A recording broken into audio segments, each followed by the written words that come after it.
So welcome to the May pod. And we're going to start with a poem, Paths and Destinations. Some paths are simply a means of getting from where we were to where we want to be. Other paths, movement away from where we are, a decision only needed when we reach that first crossroads. No destination in mind, just one step at a time. Other paths, a means of getting to a better vantage point, to a higher ground, to enable the observation of all possible destinations currently unseen. Other paths, testing the ground and its ability to hold us, learning to have faith and trust ourselves again with destinations still to be imagined. Other paths, undoubtedly dead ends, a reversal needed, yet the lessons learned invaluable for future path taking and destination arriving. Other paths, adventures for the journeyer, decisions to be made later, a destination of no relevance or importance. Other paths, those less traveled, less clear, destinations to be known only when we get there. Other paths that have yet to be laid down, 360 degrees of choice, paths and destinations as yet unmapped. Other paths, a knowing that we need to take a path, even if we don't know why, just an excitement of the unknown calling for our inner wisdom to be revealed. Which path will you take today?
So welcome. The word of the month at SOF is flourishing. And I was just saying to Rich and Nick, who are our guests today, I feel far from flourishing. And in fact, the words that came to me this morning as I was journaling is comparison is the thief of joy. Is that right? I'm sure someone will know if that's the right phrase. And a comparisonitis, and I didn't think I was, what's the word I want to look for? I would be hit by it, but a really good friend of mine, Miriam, has just launched a really cool mastermind, and I'm like, that's epic. Why am I not doing that? And then I'm like, you're not doing that because you do corporate work, Kirsty, and you have the collective. But it's just like the stories I've then told myself, I'm not good enough. So far from flourishing is how I'm feeling right now, even though as I look outside, because it's like, this is my once a month check-in with the greenery. The sort of trees have definitely started to flourish. We've got full-on leaves showing up out here in Hampshire countryside. I can see lilac forming and the blossoms are just dropping on a lot of the trees down here. And I was just wondering about other people and the word flourishing, because it sort of implies to me, you've grown, your green leaves are starting to show.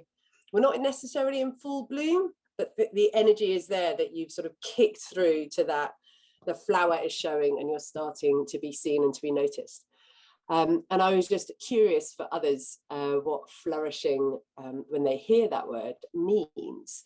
because I wasn't really feeling it this morning. I was thinking, how am I going to talk to that and be all positive? And I thought, oh, you don't have to be, because sometimes it's really good to show that there is a flip side. It's not all roses and sunshine at times.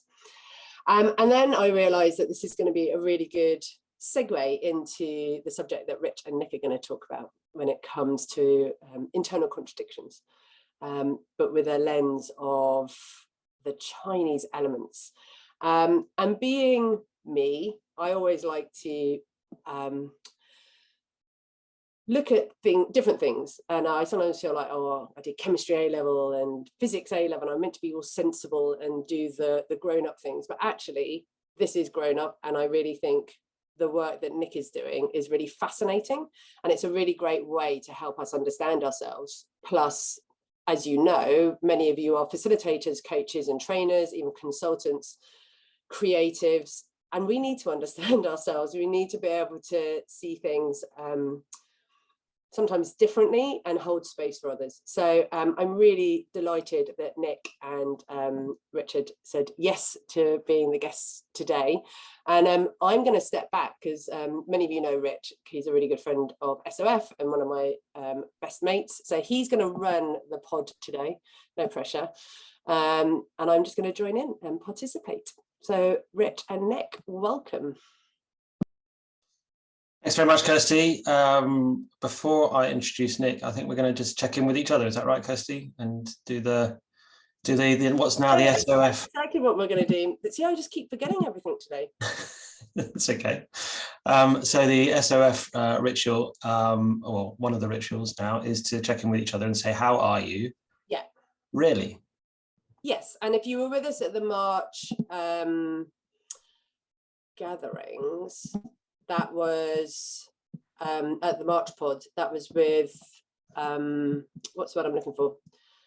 That was when we were with Patrick Cowden. And he introduced us to this concept of how to create connection and how to create kindness quickly. So I think we've got everybody into pairs. Do it just for 4 minutes. So the question is, you just ask the question of your person sitting opposite, how are you really? And then you listen to appreciate. They just talk. You don't have to answer. You don't have to give them any words of wisdom. You just listen and then you swap. And you've got 4.5 minutes. So there's 4 minutes on the breakout room and a 30-second countdown. Okay, we're opening all the rooms. I'm going to try and keep this brief, but in terms of, I'm going to introduce Nick and then we're going to have a conversation about internal contradictions. But to keep it brief, how can I do that? Because he's a superstar in my eyes. He's a wisdom keeper. I met him over 15 years ago and have watched as he's created the 5 Institute and how it's flourished and continues to flourish, promoting all the sort of mental and spiritual health and well-being as a cornerstone of personal and international change. It's rooted in his experience of Chinese philosophy within all the areas of our lives, and that comes from a foundation of 35 years on the front line as a practitioner of traditional medicine and more than 50,000 one-on-one consultations. What I love about the 5 Institute is its mission is very simple. It's to breathe more kindness into the world through supporting people's development. And I personally continue to benefit from Nick's kindness, his wisdom, his humour. I've been coached by him, I've been mentored by him, and he's also my friend. So thank you, Nick. You weren't expecting that perhaps, but there you go. And just one thing on Nick. He does everything from one-to-one through to sort of speaking at the UN. And I love that when he went to the UN, his personal intention was to make everyone in the room laugh, and he managed to do that. So he went home happy. But that's the kind of guy he is. So Nick, shall we talk about internal contradictions? Yeah, let's go for that. I'd also just like to say at the UN, I had 2 intentions. One was to make them laugh, and the other one was to have a standing ovation from them. And the standing ovation was harder than the laughter one, but I thought it was going to be the other way around. But I managed to nail both. At some point, I'll tell the story of how I did it. Well, and also, Nick, What's that? You also got them to include. Well, do you want to tell the story about the SDG? Oh yeah, no. One of the things we got them to I got them to include was this thing around mental health. They had a whole thing about mental health in the description, and one of the things I got them to include that mental health isn't about the absence of mental illness. There's actually something completely different that we're looking to do. It's not about the absence of mental illness, mental health. So we kind of opened up a bigger conversation about that. But let's talk about internal contradictions, shall we? He said, starting to facilitate the whole process. Yes, let's do that now. The humour started already. I've gone. So I thought what a way around that would be useful in order for us to have a collective conversation about it is that I'll perhaps kind of run through some slides and give a bit of an overview of internal contradictions, how I see them, where I think they're formed from. And then we can form that as the kind of basis of the conversation. Is that okay with you, Rich, to do it? Yeah, perfect. Perfect. Go for it. Do it that way around. Then we're all kind of in the same conversation. Where are we? Here we go. So let me just close. You'll all get these slides afterwards if you want them. So you don't need to. Yeah. So what I said just as we came on the call, I'll give you a copy of all of these slides, plus there are other resources. If they come to mind, I'll put them all on this page for you. There's nothing there yet, but there will be shortly. So let's just kind of have a look at internal contradictions. What I mean by that. So what we're basically meaning is it's like kind of when one part of you wants to go and wants one thing and another part wants something else. So I think of it a bit like the kind of push me pull you from Dr. Dolittle, it kind of pulling us in different directions. Now there are certain things that drive us to have these internal contradictions and signs and symptoms that they're kind of going on. But let's just kind of look at the kind of drivers. So a really big driver for this is your energy, the energy you're born with in terms of, and it's kind of what we measure when you take the vitality test, this balance of these 5 energies. And where you have your dominant energies, that tends to be how you see the world. Where you have less dominant energies, you often see these dents, and that tends to be where you have your kind of blind spots. But your 5 these energies, each of the energy also gives you a big question in life. And our big question in life can often be kind of a driver for our kind of internal contradictions, as we'll see. So water energy, big question, they're saying, am I safe? Are we safe? Wood energy, it's all about freedom. Am I free? Are we free? Fire energy, am I loved? Do I bring joy? Earth energy, can you get all these slides? Their big question is, do I understand? Am I understood? Metal energy, the kind of big question, what's missing and what isn't done. So these big questions are a question that we'll have all of our life. And we'll be exploring them in various different aspects and various different ways. So you'll hear someone say, oh, the most important thing in life is freedom. And someone else says, well, no, the most important thing in life is love. And someone else say, well, no, the most important thing in life is we understand each other in community. And someone else might say the most important thing in life is purpose. That's a water energy or safety or security, or that's the hierarchy of needs, or having simplicity, etc., or having completeness. So we're kind of driven by these by these big questions. I think Kirsty had sent out, you can take the vitality test, it's completely free. But that is one of our big drivers, our energy, and we'll look at how that turns up. Another big driver for these internal contradictions is our beliefs and experiences. As we kind of travel through life, we have experiences and they lead for us to have beliefs in kind of certain areas, and those can create internal contradictions. We want something, but we have a belief in some way. We've tried something and had an experience and we're reluctant to try it again, but we want it. And how does that work?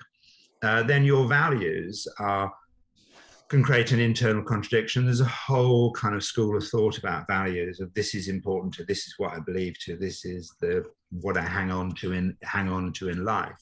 And if you have one part of your values wants to do something. For example, you want to be generous and have generosity, and another part of your values is around safety and security. How can you be generous and how can you have safety and security? It creates an internal contradiction.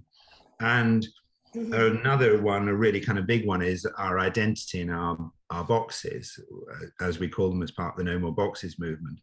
And so we have a certain identity, a certain way that we'll see ourselves, or we might have been given a certain identity, a way that we see ourselves. And that might create an internal contradiction. We might be an accountant, but actually what we want to be is an artist. But we have a perception and an identity of box. Well, artists, they're poor and they're struggling and they're always trying to do things. So how can I leave my identity as an accountant, and what does that mean within society? And what does an artist mean? And what will my friends think? But yet I want to be one. So our identity and the boxes, or you might be born into a troupe of traveling circuses and actually you want to kind of join the army. And how does that fit with your society? And what if you're female and you want to do it? And perhaps you don't want to harm people, perhaps you want to help people. So we create these really internal contradictions around our identity. And then the final kind of driver for this internal contradictions is, I call it like life architecture and design. And I do lots and lots of kind of work around this. And it's really kind of tied up with our energies.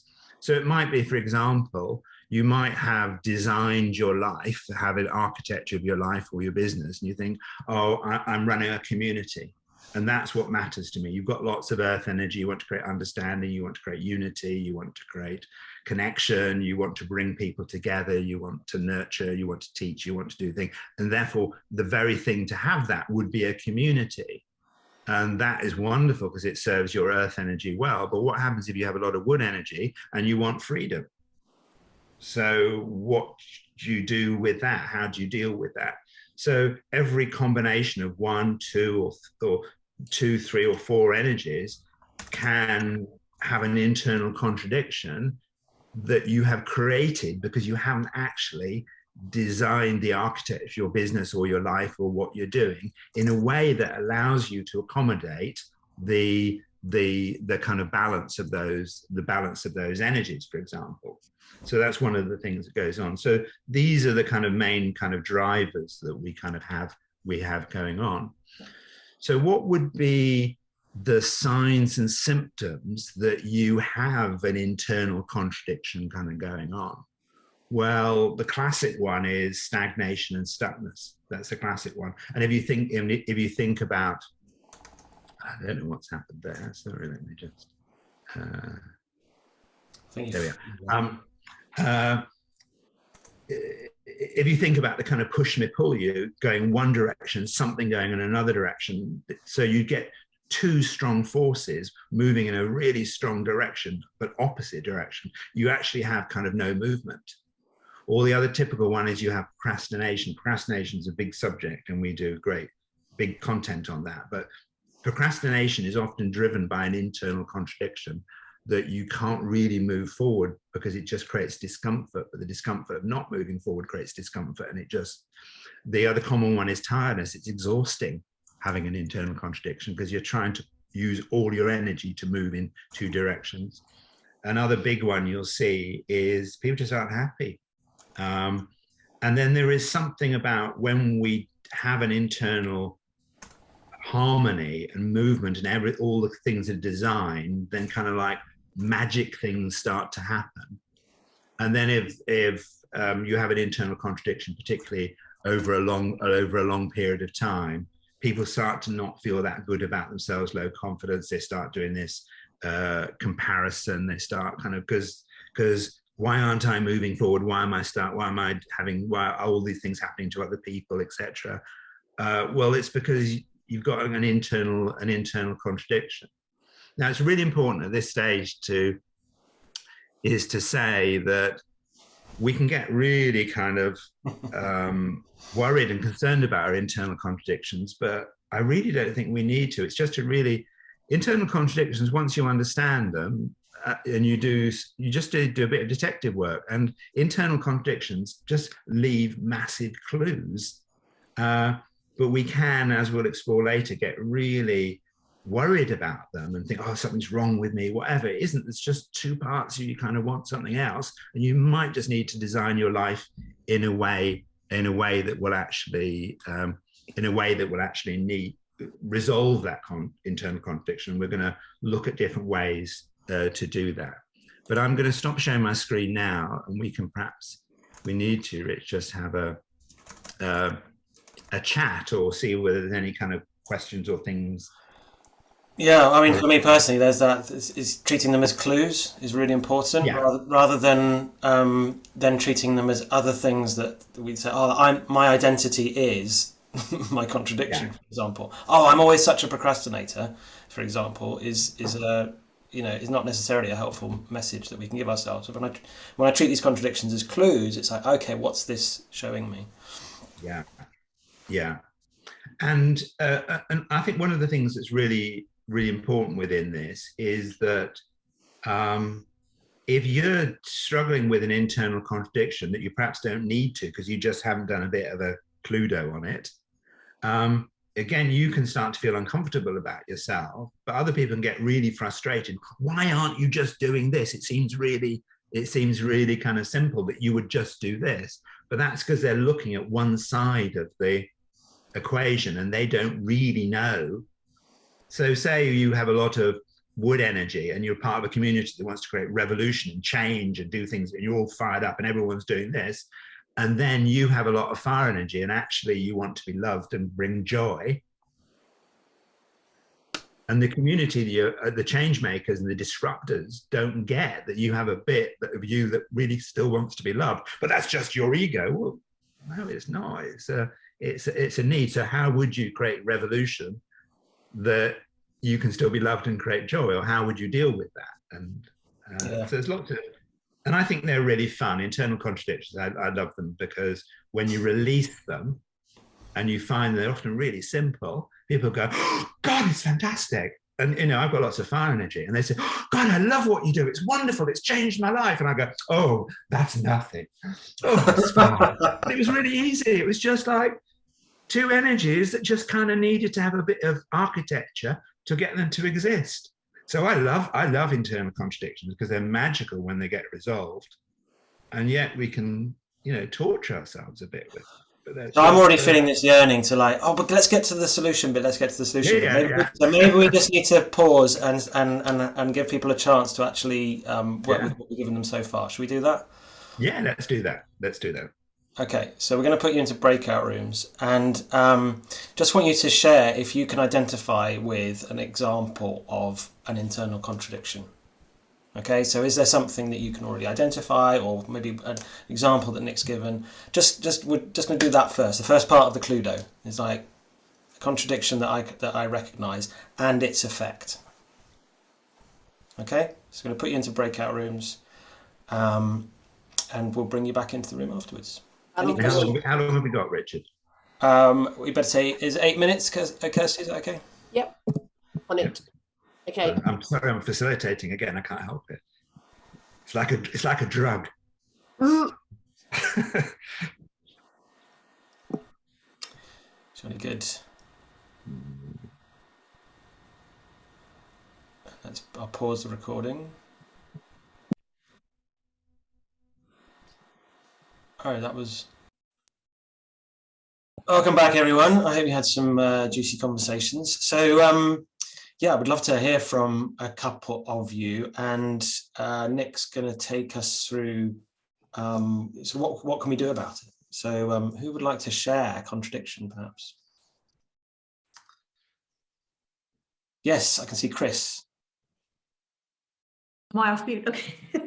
I mean, this is such a great topic, and it's very timely because I know I'm going to be coaching someone later today, and I know already that we've got something like this going on. And I was just curious, Nicholas, because the thing that occurred to me as I was thinking through this is, especially when we're trying to help people resolve something like this or resolve a belief or a contradiction, I mean, I was taught that, you know, if it's a belief, you know, you sometimes go back and you try and find the evidence for the belief and why do they believe it. And you try and kind of unpack that original event to see if there could be a different way of seeing the situation. And I'm also trained as an NLP practitioner. So we look at how you get the two parts, if you like, to each have a voice and share the positive intention and the way forward. But the thing I was curious is, when you have something like a belief, I will find, and I find this in myself, is that, you know, you can come up with all the logical reasons and reframe it and why they should think something different, but there will be something internally in the body, I think, that holds you back. There's like a resistance there, and it's trying to unpack that resistance. And I'm hoping, or I'm curious about what you're going to tell us in terms of how do we speak to that resistance in the body to help them shift this? Yeah, no, absolutely great question. Well, one of the things that there are with dealing with internal contradictions, I think the first thing is having a kind of as best a diagnosis as you can possibly do. Just have a kind of really good diagnosis as best you can, but not get too hung up about it, because then that creates stress. Oh God, what are all these different things? Just the big thing is just relax about internal contradictions. They just exist. In terms of the beliefs, and Richard, should I go into the conscious questions now at this particular stage? I think that would be useful, because I think that's a great question for. Yeah, do it. Yeah. So within my kind of 35, maybe 40 years of Chinese medicine and philosophy, and understand working with, like Rich said, about 50,000 consultations, one of the things that I was noticing about kind of 5 years into my practice was that affirmations don't work, logic doesn't work with belief systems. NLP I found helpful when I had very bad anxiety, but again, it doesn't necessarily change the bodily sensation and experience. And I was doing a lot of work with people with a lot of really severe mental illness and trauma, and people with lots of deep stuff. So I was exploring different ways. And then one time I was looking at the 5 energies, the 5 elements, and I was looking at the spiritual side for each of the elements. And so water energy is about willpower, wood energy is our imagination, fire energy is our conscious thinking, earth energy is our intellect, and metal energy is the body, soul, unconscious state, which I think is what you're talking about, wanting to change the unconscious kind of body state. And when I looked at the Chinese characters for each of these aspects of the soul, I suddenly saw something in terms of what happens in terms of our ability to communicate with each of these. And I won't go through the characters, but it just sits there as a massive clue. And like I said, this is about 35 years ago, and I suddenly saw that actually, if you want to interact with the body, soul, and the imagination, you can't use statements. You have to fundamentally use questions in order to change the body, soul, and the imagination. You can interact with the willpower. You can go, come on, I can do this, you can do this. And the willpower will respond to it. Your intellect will respond to it. Your conscious mind will. But the deep body, soul, and thing has to be engaged with questions. Then I looked and I thought, God, what happens in our childhood? And I thought, oh my God, everything that is negative is said to us and said in the form of a question, and therefore it's embedded into the body, soul, or our imagination, the sense of identity, who we think we are.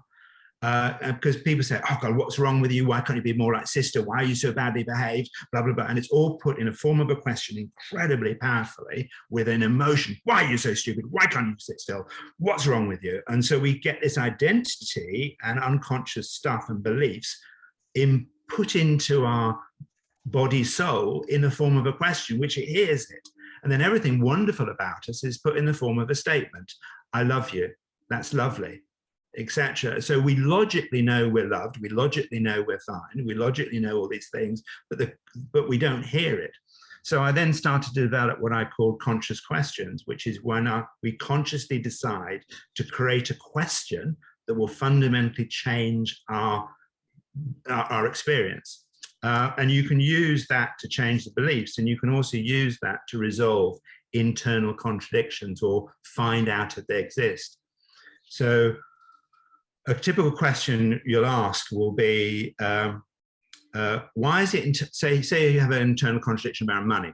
You say, why is it entirely possible for me to have lots of money? An entirely possible question. And it goes into your conscious, it's entirely possible for me to be wealthy. And then you say, well, how does that feel with you? Oh, I'm not sure, it doesn't feel. So you might create an addition. Why is it entirely possible for me to be wealthy and generous? Oh, how does that feel? Well, that feels horrible. That feels really uncomfortable. Wealthy and generous.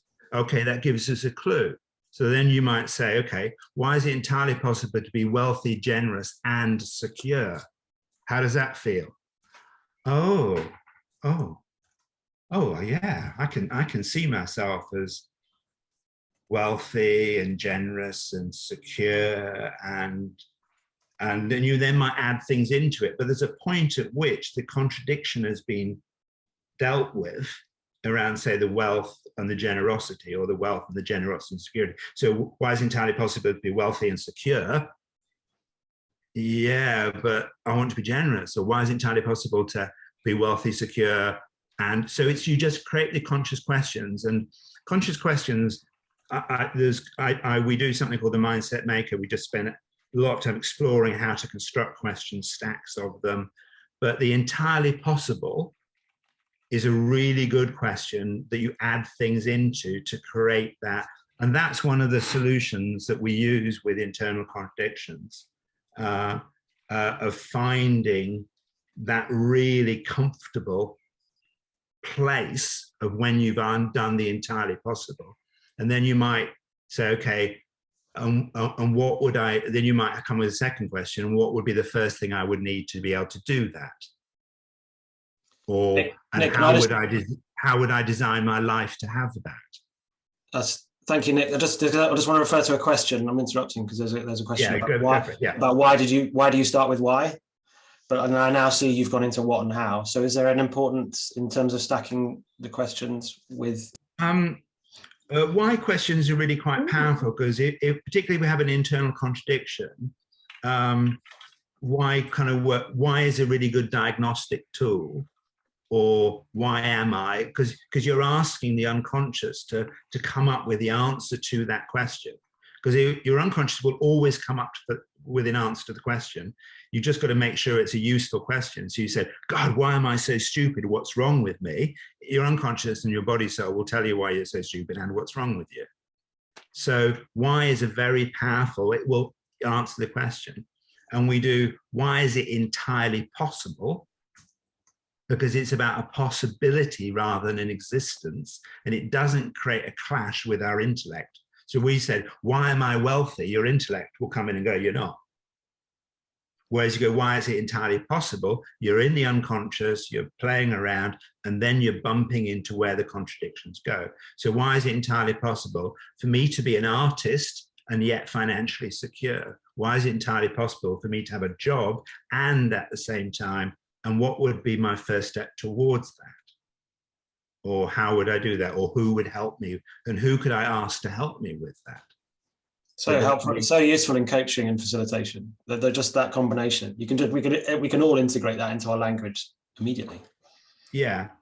And then you can also, with the entirely possible, you can change the vibrational state. So once you get it, why is it entirely possible to be wealthy, generous, and secure?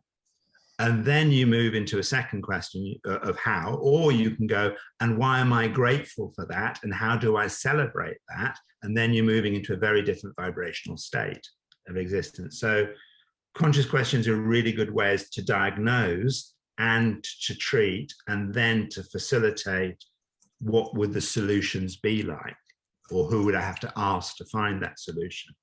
But you have to get to a place entirely possible first. And as Kirsty's pointed out, Nick, not needing an answer. It's allowing the body and the emotions to respond. Yeah. And when you get a really good question, people, and you get the question right, and conscious questions are great because you play with them. It's like internal contradictions. It's a game. You just play around with them. It's just a detective game. And when you get a really good conscious question, and people go, how's that? They go, oh, yeah. Oh, yeah. And I had a young lady who was massively heavily medicated on and psychotic and all over the place as a result of horrific childhood abuse. And we worked with conscious questions, first of all, trying to get her well enough to be able to hear a question. And it came down to this question, an internal contradiction, that she had been told as a child that she was equivalent to Hitler. And yet she knew she wasn't. So we then had to, we just did simple kind of conscious questions like, why is it important to remember that everybody is imperfect and perfect at the same time? And that's okay. And we just did these little tapping into that deep belief system. And she is on no medication, feels well, but she was hospitalized for a good decade and a bit with an internal contradiction. And we just dealt with it with conscious questions. But I love them. I love them. And I think, as you're saying, that enjoying the process and being playful with it, because sometimes these contradictions, if we let them loose, right, and if we let them linger and last, you've said to me before, Nick, they can actually become our bogeymen. You know, they're sort of sitting just behind you, the sort of devil on the shoulder. And so by turning around and facing them, and with a sort of playful, creative attitude, which is what the conscious questions give you, they don't become our bogeymen anymore. And I'm about to be a little bit controversial here. A lot of people make a lot of money around bigging up internal contradictions and find these deep belief systems that are holding you back and all this stuff.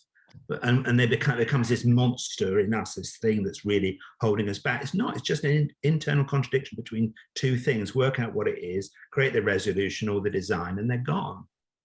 And I had a 2-year waiting list to work with me, and it was mainly around internal contradictions. They're not tricky. One of my internal contradictions, Nick, is I want to keep talking about this, and we need to finish on time. Yeah. Honestly, I get it as a facilitator. More value, more content. No. We need to find a way to sort of. So, how would you like to wrap this up, Nick? Yeah. So I think as you know, one of the things I do is something called energy waves. We look at the energy of a particular month or a particular year and see what's actually going on. And we're currently in a water energy year. And water energy is about our reserve, our resolve, our backbone, our thing. And one of the really good things you can do is you can step into any energy you choose to if it would help you. And one way to step into an energy is to adopt its physicality, its physical position of what someone would be like. So I think a really useful thing to do within the internal contradictions is to steady ourselves down, feel more confident. And I think stepping into kind of water energy is a really good way to do that. And I just want to kind of demonstrate, and I'll put on that page, that link, I just want to kind of demonstrate the physicality of water energy, what that looks like, and just suggest to you to step into that, because the water energy has a heroic stance to it. Water is the only energy that leaves its mark on the earth. It creates a Grand Canyon. It makes things last. It's the energy that we collectively as a world need to be stepping into in order, am I safe? Are we safe? Survival, etc. So this is just the physicality. So the physicality of water energy is basically, you kind of want to, it's connected with our spine. So you kind of want to sit up kind of really, really straight, and give a sense that energy is coming up your spine and coming forward. So it's almost as like there is you coming up and there is the world here. So I am this sovereign, powerful thing, and I have a regal dominant coming up, and the world is below me, and I get to see a perspective. I get to have power, perspective, wisdom, sovereignty over how I feel and what I do. So it's stepping into that energy up the spine, coming up and over, and it's almost as if you're looking down upon things. So you see that royalty stuff. They go, I am here and you are below me. But we're not doing that. We're doing it with kindness and compassion. I am here and I'm looking down and making decisions around the greater good of myself and society, seeing how things will be, playing a game that's longer than I am. And that heroic, who am I going to be? So I'll put a short video with me demonstrating again for you on that page. But we get the ability to step into any energy. And I think water energy is a really great one to step into, to be able to see our internal contradiction, or to explore them, to be above them, and to see that we have dominion over them. This is the year of becoming our own hero, isn't it, Nick? You've been saying this is the year of us deciding how we want the world to be, that will last way beyond our lifetime. It's equivalent to the 1960s when they made decisions. So this, and funnily enough, May is and Kirsty was talking about feeling very tender. May is when the first shoots of who we are and want to be come up. And we're quite tender and sensitive at the moment, and we start to compare, well, I want to do this, but so we're being driven to do something world-changing, but yet we're feeling tender and sensitive and concerned and whatever, but it is stepping into this energy and not buy into the belief that our past is us now. And if you have had internal contradictions, they do not define you. They're just something we don't quite get and understand. And when you do deal with them, stuff moves. So this is a great time to deal with them and explore them, or just think, actually, you know what, that's just an internal contradiction. I'll work through it. And also, we're right in the middle of an eclipse season, and that's often an invitation for us if we're not living in alignment with our purpose and who we actually are. Yeah. Some people might notice they're just getting energetic knocks, or things are just showing up in a very sort of full way, and sort of that's an invitation to say, like, just notice me. And that's also happening right now until around the 15th, 16th of May. So people may feel, just even if things just feel a little bit off and a little bit quirky. A quick plug from me on Nick's behalf is that I've put it into the chat, is the 5-day mindset makeover. I'll try and explain it. But essentially it's not 5 days, it's played over 5 days, every eve at the end of every day, and you get an opportunity to there's some content shared by video in the morning, and through that day you get to play out stepping into the energy. So it's a great way of getting to know the 5 energies. Because you imagine the day one, okay, I'm going to be a water day. Day 2. Oh no, that's a different program, Rich. Oh God, that's all right. The mindset makeover, we do the basics of conscious questions, being kind to yourself, etc. It's a foundation on how do we use this content to change our state. Sorry, got them mixed up. That's all right. It's all right. Yeah, don't worry. So, so that's starting next week, and I think this is a perfect time to do it. Really, really is a perfect time. And also, we have with any of our programs, 5 Institute, we have kind pricing. That same thing. We just have very low to slightly more, and then with the 5-day mindset makeover, if anyone is struggling emotionally and struggling financially, we have it completely free as well. So nobody knows who's free, nobody knows who's pays. So you've got people that are struggling emotionally. We've got options there completely free as well for them. Nick, let's finish formally. Yep. Thank you everyone who's attended. Thank you, Nick, for always just like flooding us with value and kindness and all these good things. Thanks for all the comments into the chat, for staying and engaging. That's it from me, really. Any final words from you, Kirsty?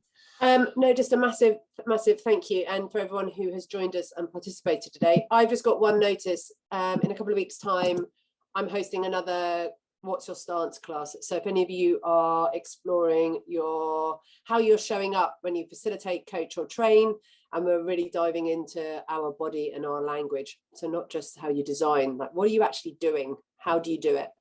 And having some conversations around that. So the link is there. You're interesting now, Kirsty, for people to think about how they engage with their 5 energies. It's like when do I need to up it with a bit of fire? or sort of calm it down perhaps with a bit of water. Indeed. But I'm going to stay and hang out for the after party at the metaphorical kitchen sink where most good after parties happen. I don't know if Nick and Rich are able to join. If any of you do want to stay, feel free. Otherwise, this is the end of the formal part of the pod. We're back together again in June. It's not the first Friday in June though, because that is the Queen's big celebration in the UK. So we're together on the 10th of June and we're talking all things menopause. And I encourage the men to come to this just as much as the women, because did you know 15% of men go through an equivalent of a menopause hormone thing? And it's really important for us, I think all of us, just to start to have some appreciation and learning. And I get it that I look around the room and I've got some wise women here. You've been through this journey, probably got a lot to share with us, and some of us maybe even at the start of that perimenopause or in the middle of it and feeling all the feels. So yeah, menopause, perimenopause, next conversation. Thank you again to Nick and Rich, and we'll see you at the after party.